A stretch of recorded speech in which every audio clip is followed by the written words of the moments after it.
तहसीलदार मनमानी कारभार करत असल्याचा आरोप. चौकशी करून बदली करण्याच्या मागणीसाठी तहसील समोर आमरण उपोषण. मोताळ्याचे तहसीलदार वैभव पिलारे हे मनमानी कारभार करत असल्याचा आरोप करीत यांच्या मनमानी कारभाराची सखोल चौकशी करून त्यांची तात्काळ बदली करण्यात यावी या मागणीसाठी सामाजिक कार्यकर्ते संतोष मेढे यांनी 4 मार्चपासून मोताळा तहसील समोर बेमुदत उपोषण सुरू केले आहे.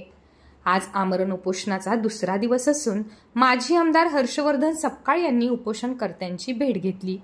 त्यावेळी गजानन मामलकर, प्रशांत वाघोदे, साहेबराव डोंगरे, अरुणभाई डोंगरे, संजय खाकरे, सुरेश सरोदे, पंकज वराडे, निळकंठ वानखेडे, विश्वास मेढे, शिवाजीराव बोराडे, जमीर शेठ, गणेश पाटील, निळकंठ वानखेडे, विशाल बावस्कर, जितू खराटे, महेंद्र गवई, बाळू खाकरे, निलेश वानखेडे, अनिल खराटे, कैलास खराटे यांच्यासह इतर उपस्थित होते.